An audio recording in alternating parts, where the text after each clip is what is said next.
what will you remember about the change of the technology, like in the 70s, 80s, like etc. You know what I'm talking about? Wow, technology. I mean, it has changed so much in my lifetime. I mean, uh, and again, I'm not picking on you to talk about that you're so much younger, but Yeah, I remember a time where telephones were in the home on the wall, plugged into a cable.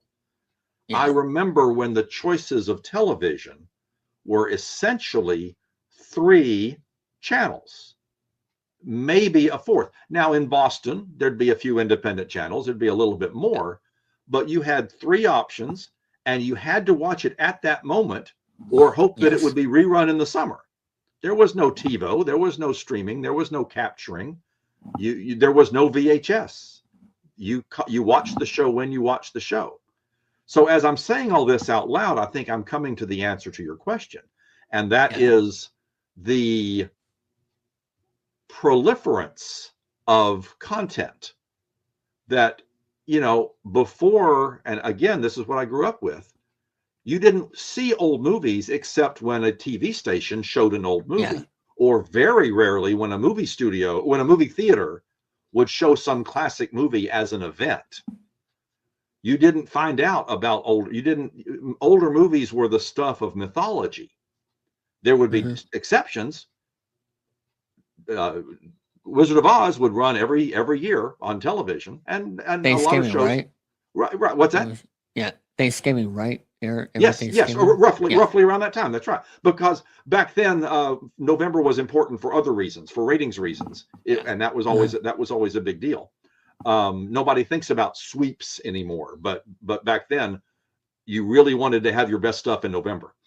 Um, yeah, so the idea now that if I just think of an old movie, a few clicks of a button, there's the old movie yeah, on my television set, or an old television show. I'm a big Star Trek fan. And now I have all the Star Trek, I have access to all the Star Trek I need at just a punch of a button. To me, the fact that content is that classic content, and I think that's a key important thing. I cannot begin to imagine what modern audiences do with all the TikToking and all the YouTubing and all the, TikTok, well, okay, all right, but you have a YouTube channel, as many yes, people do, and that's overwhelming to me. The amount of content, the idea that yeah, old stuff that I remember from my childhood I can find pretty easily, that's astonishing to me, and I lose track sometimes of how astonishing that is. So thank you for mhm, asking that question because it yeah, reminds me about how special that is. yeah, and also when TV first started, I believe like also with sports, you only got back in the when the TV first came out, you only got to watch the home games and Right, listen to the road games on the radio. That's how that worked right, back then. right, Uh, absolutely. And so I mentioned being a big fan of Hank Aaron. I actually lived yeah, in Knoxville, Tennessee, which hmm, was several hours away from Atlanta, but we would get Atlanta baseball games occasionally.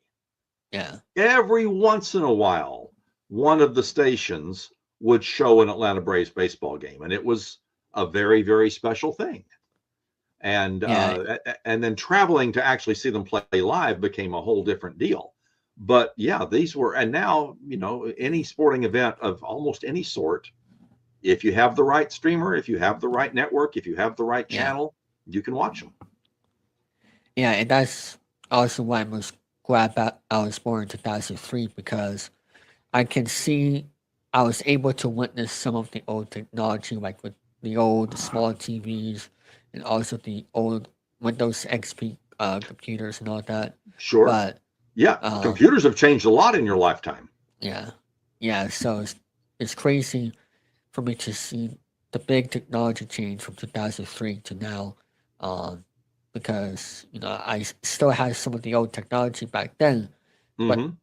10, 20 years later, it's all changed. Yeah, If I yeah. could, if I could back in time for a year I was born in, I'll probably Hmm. say 5 years before Bob Barker debut on Price is Right because I can absolutely see how the world changed, in those decades. Sure. The Yeah, 70s was kind of the innocent era, and then by the time the 80s were coming, technology yeah, maybe slow at first, but then remarkable.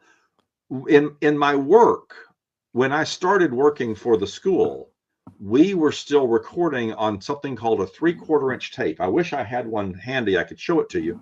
But a 3/4 inch tape was basically the size of a hardback book, oh a wow, big old thing, and it could hold an hour of recording. That's the most you could get on a 3/4 inch tape.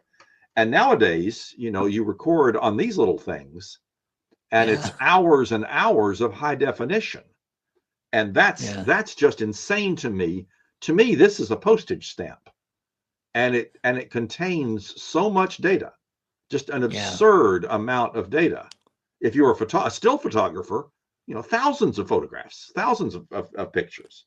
And back It's then, you had to delete certain pictures in order to save room for more pictures. right.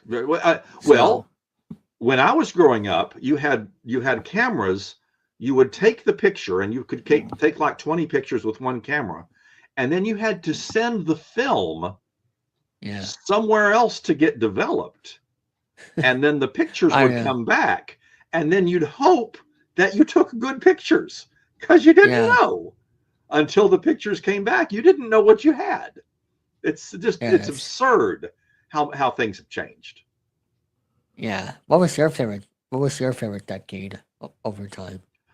Well, I said I grew up in the 60s, but I think the 70s were the most meaningful time. I think this more happened to me in the 70s that shaped what I became, Okay, because I started college in the late 70s and met some people that I'm still close to.